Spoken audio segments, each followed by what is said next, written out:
Hello everyone, welcome to biology class. In this class, we are going to see 11th standard botany, chapter 1, the living world. So in this part of the video, we are going to discuss about bacteria. Is bacteria our friend or foe? Let's see. So in this, you can see the preparation of curd. So a little drop of curd will turn the milk into curd after some time. So what is responsible for this change?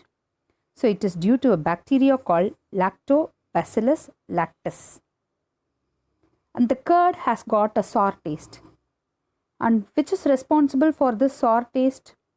So it is due to the lactic acid which is produced by the lactobacillus is responsible for the sour taste of the curd.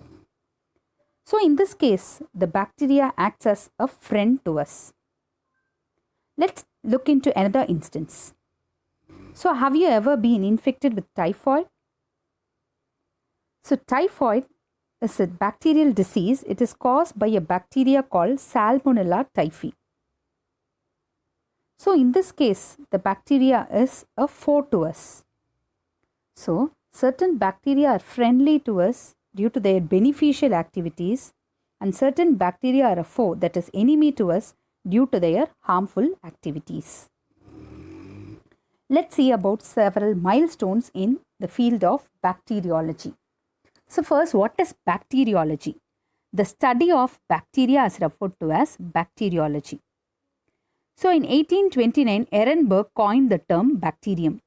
In 1884, Christian Gram introduced a staining procedure for bacteria, and it is referred to as Gram staining method. We will learn about Gram staining method in this video. And in 1923, David Berge published the first edition of Berge's manual. In 1928, Frederick Griffith discovered bacterial transformation. So we will learn about the transformation in the next part of the video. And in 1952, Joshua Lederberg discovered plasmid. So I'll tell you what is plasmid. And bacteria are prokaryotic organism. So what are prokaryotes? Prokaryotes are nothing but the organism that have got a primitive nucleus. Already I have explained. So karyon is nothing but nucleus. Pro meaning primitive. Those organisms that have got primitive nucleus are prokaryotic. And bacteria are unicellular organism. Unicellular meaning they have only single cell. And they are ubiquitous. Ubiquitous is nothing but found everywhere. And they are microscopic organisms. They cannot be seen by our naked eyes, and they can be seen only through the microscope. So they are referred to as microscopic organism. And the study of bacteria is called bacteriology. And bacteria were first discovered by a Dutch scientist, Anton van Leeuwenhoek, in the year 1676. And he called bacteria as animalcules. So animalcules are nothing but microscopic animals. Okay. So he didn't coin the term bacteria. So he called the bacteria as animalcules. And the term bacteria was coined by Ehrenberg. So he was the person to coin the term bacterium. And Anton van Leeuwenhoek was the person to first discover bacteria. About Robert Koch. Robert Heinrich Hermann Koch, he was a German physician and microbiologist. And he is considered as the founder of modern bacteriology. So many things he have contributed to the field of bacteria. So he is referred to as the founder of modern bacteriology. So he identified the causative organisms for the bacterial disease such as anthrax, cholera and tuberculosis. And he have given experimental evidence for the process of infection. So and his postulates are referred to as Koch postulates. So that is a germ theory of disease. So how a germ or a microbe is going to produce infection. That is referred to as Koch postulates. And he was awarded Nobel Prize in Medicine or Physiology field in the year 1905. General characteristic features of bacteria. as I already told you, bacteria are prokaryotic organisms. So they do not have a membrane bound nucleus. So they lack nuclear membrane. The genetic material of bacteria is referred to as nucleoid or genophore or incipient nucleus, which is nothing but immature nucleus. That's why they are referred to as a prokaryote, primitive nucleus. The cell wall of bacteria is made up of polysaccharide and proteins. And most of them, they lack chlorophyll. So most of the bacteria are heterotrophic. An example, Vibrio cholerae. But certain bacteria, some of the bacteria, they possess a pigment, and in case of bacteria, the bacterial pigment is referred to as bacteriochlorophyll. For example, of autotrophic bacteria, Chromatium. And bacteria are known to reproduce by means of vegetative reproduction by binary fission. So splitting of the bacteria into two, or by means of a spore, endospore. That is, spore will be formed inside the bacterial cell. And later through the spore, the bacteria will reproduce. And bacteria, though they do not sexually reproduce, they show some kind of genetic recombination by any of these three processes, such as conjugation, transformation, and transduction. So we will learn in detail about conjugation, transformation, and transduction in the second part of this bacteria video. Now let's see the shapes of bacteria. There are three basic shapes of bacteria. Okay, so they are coccus, bacillus, and spirali.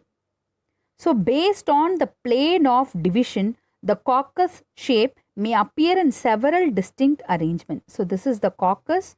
So when it is found in pair, it is referred to as diplococcus. When it is found in chain, it is referred to as streptococcus. When it is found in tetrad, that is 4, it is referred to as tetracoccus.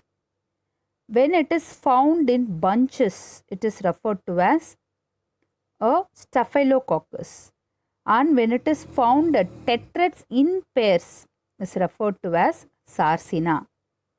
And similarly, the bacillus shape of bacteria can also occur in several forms. If the bacilli is found singly, it is referred to as bacillus.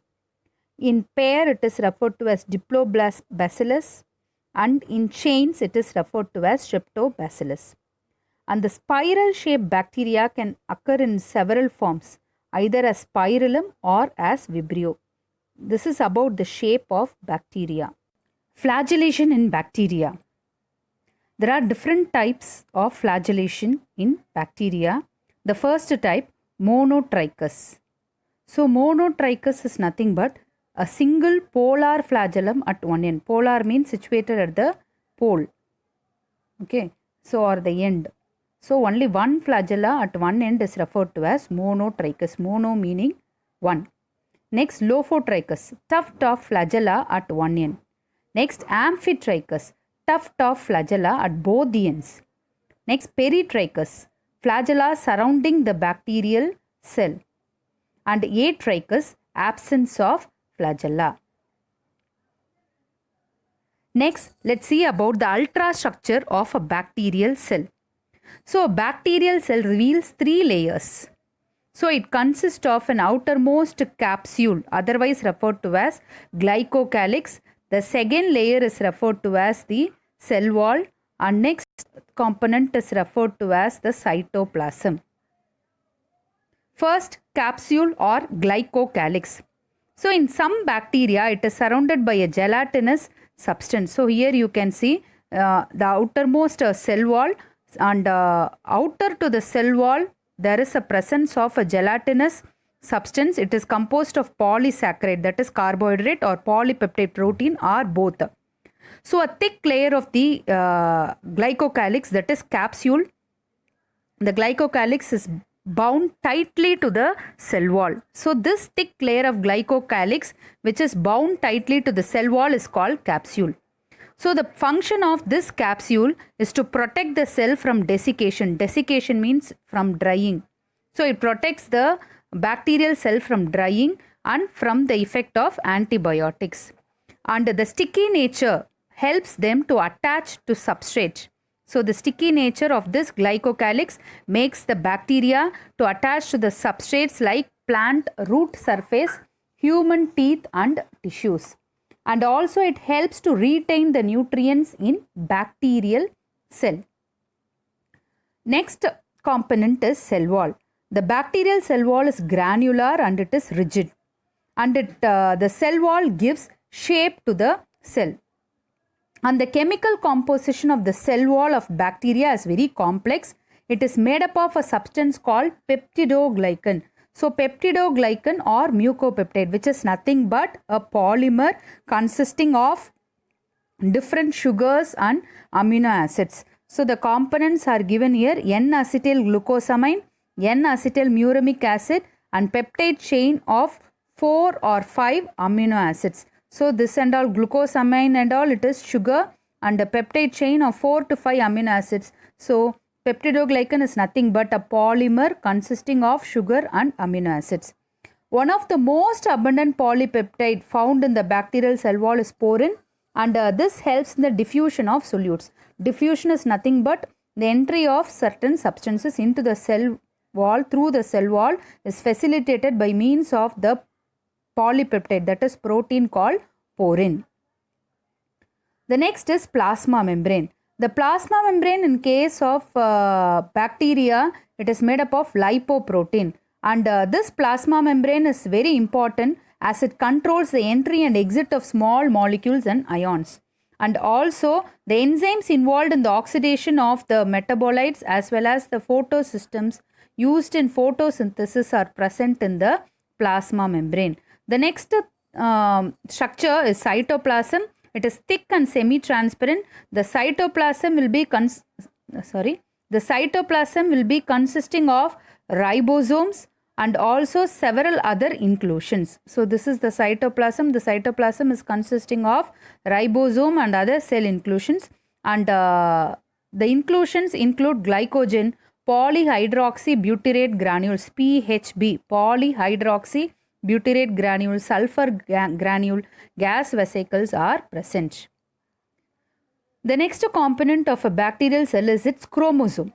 So the chromosome is a single circular DNA molecule tightly coiled. So the bacterial chromosome is coiled and it is not enclosed in a membrane.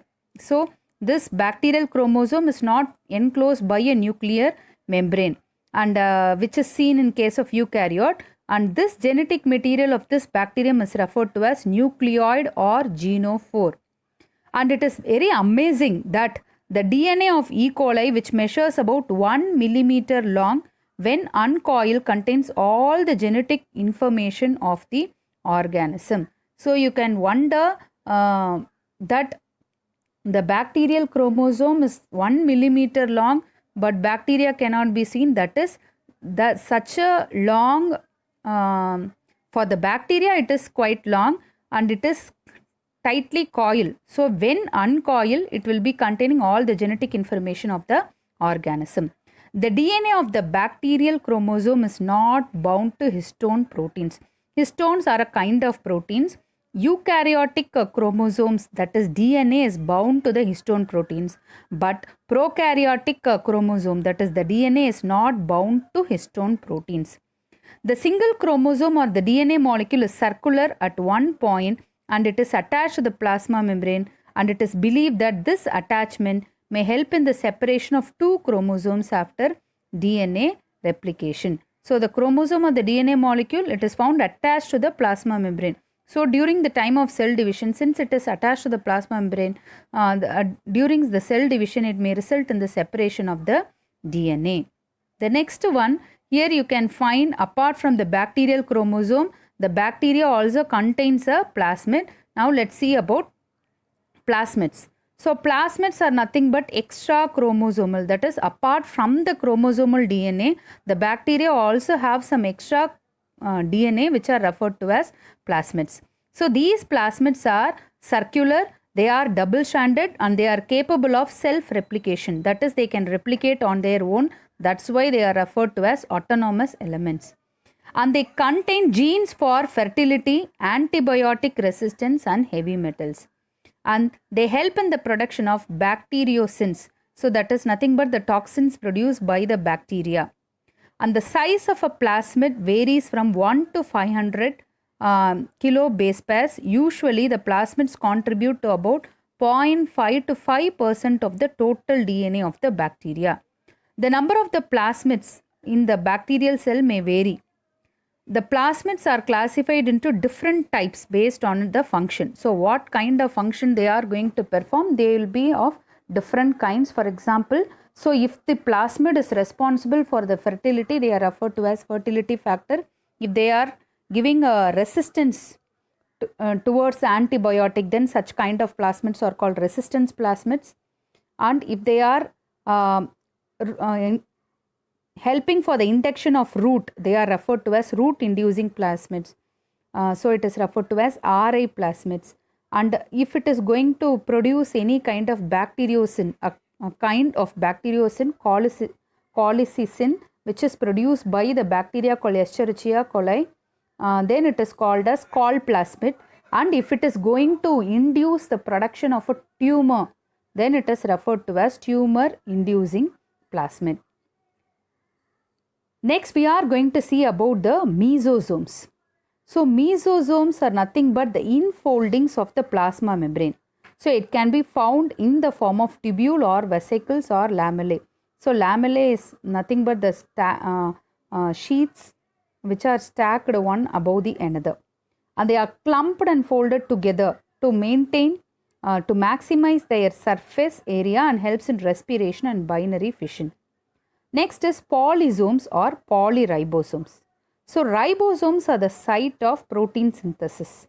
So the ribosomes which are found, many ribosomes found together as a strand is referred to as polysomes or polyribosomes.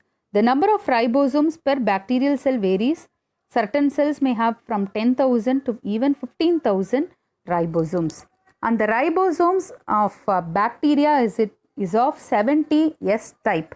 So about that type of ribosomes, there are two different kinds of ribosomes. One is 70S and the another one is 80S. The S here refers to Svedberg unit. So Svedberg unit is named after the scientist Svedberg, and this S also stands for sedimentation coefficient. That is, sedimentation coefficient is nothing but based upon the particle size, the ribosome size, the sedimentation of it will take place, and based upon this sedimentation coefficient, the ribosomes are given different types. So the ribosome is known to consist of two units, one larger subunit and one smaller subunit. And here coming to the bacterial ribosome, it is of 70S type and it consists of two subunits. One is 50S and another one is 30S. And the ribosomes that are held together by mRNA. So that is the mRNA will be holding these ribosomes like a bead in a string. So here the string is referred to as mRNA and the beads are the ribosomes. So such a kind of appearance is referred to as polyribosomes. So many ribosomes are arranged together. The next part of the bacterial cell, we are going to see about the flagella. So certain bacteria will be having flagella. Those bacteria that are having flagella are referred to as motile. Motile is they are capable of movement. So flagella are nothing but thin hair-like processes, and it is 20 to 30 micrometer in diameter and 15 micrometer in length. And the flagella of eukaryotic cells. So bacteria is a prokaryotic cell.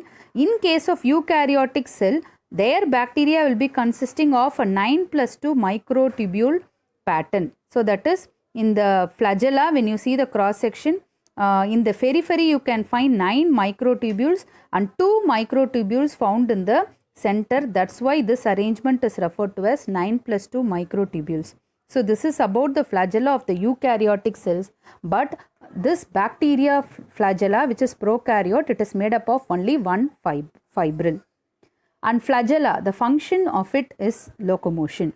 And based on the number and position of flagella, there are different types of bacteria.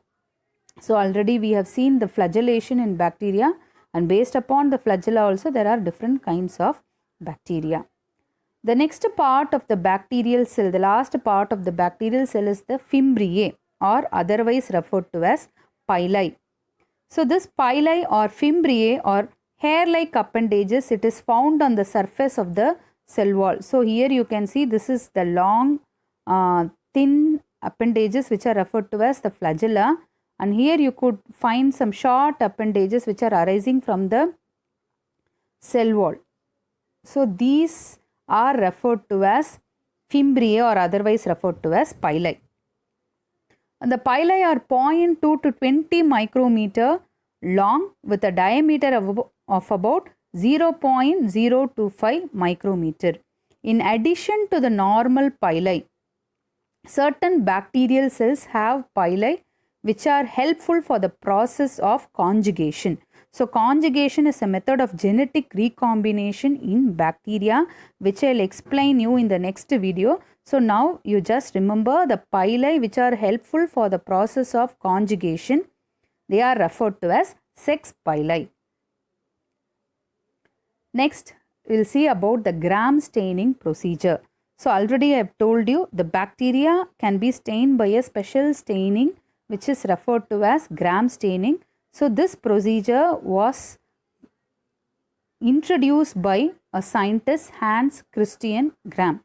Hence this staining procedure is named as Gram staining. So this procedure was developed by Danish physician Christian Gram in the year 1884.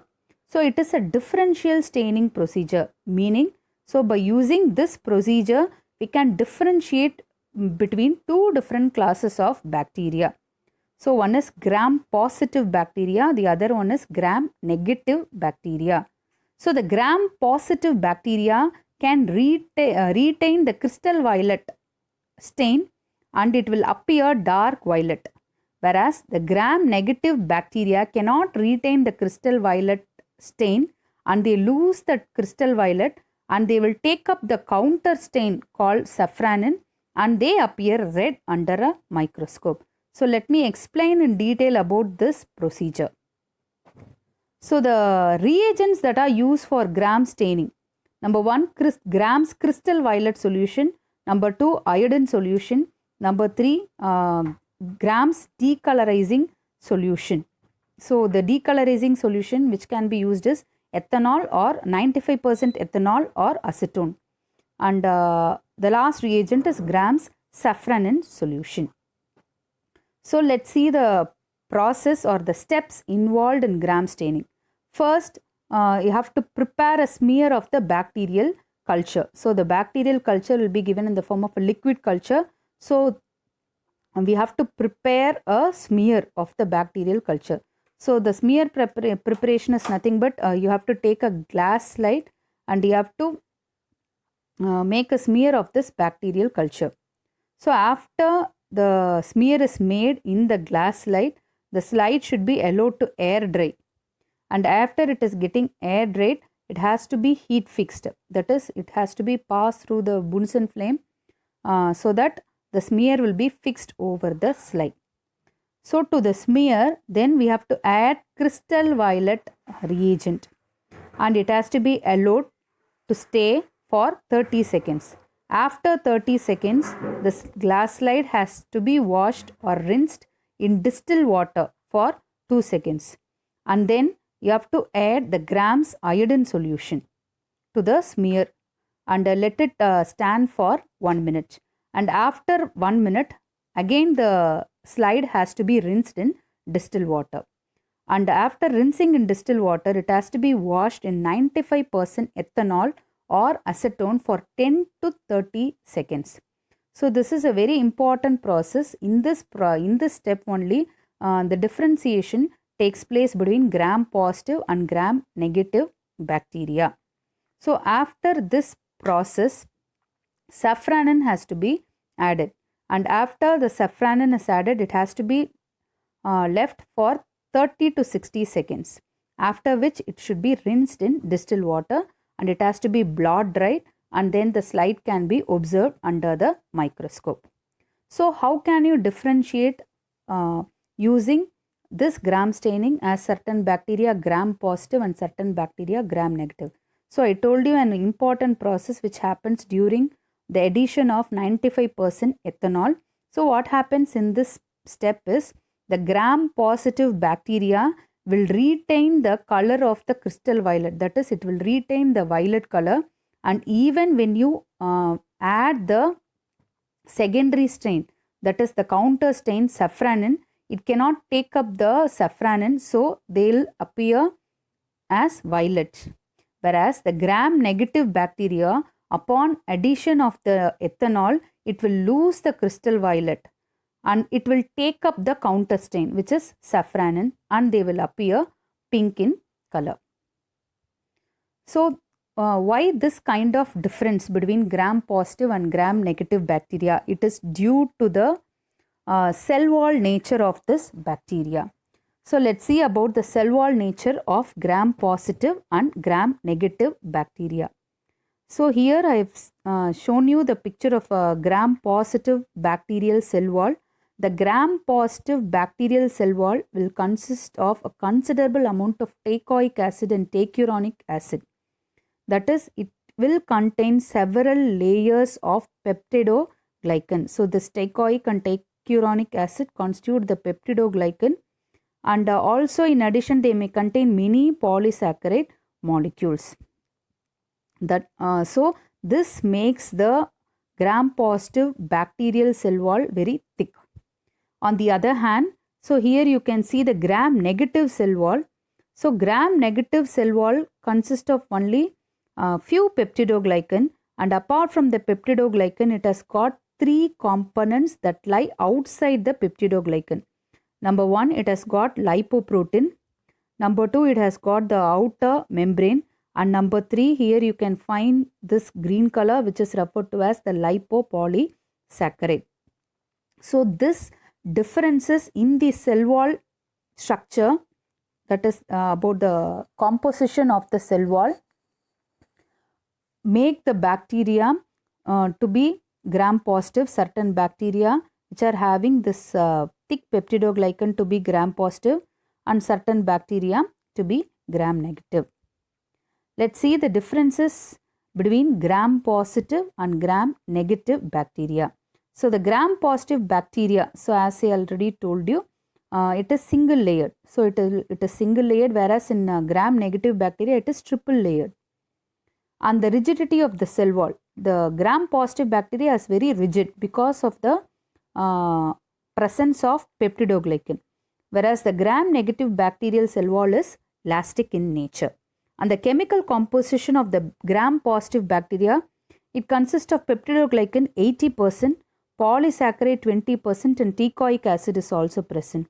Whereas in gram negative bacteria, the peptidoglycan is only 3 to 12%, and the rest is polysaccharide and lipoprotein, and teichoic acid is absent. And outer membrane is present in case of gram positive bacteria, present in case of gram negative bacteria, and absent in case of gram positive bacteria. Next, periplasmic space is present in gram negative bacteria, whereas it is absent, not actually literally absent. Even you find gram positive bacteria contain periplasmic space, but compared to the gram negative bacteria, it is very much less. So what is periplasmic space? The periplasmic space is nothing but the space between the inner cytoplasmic membrane and the bacterial outer membrane.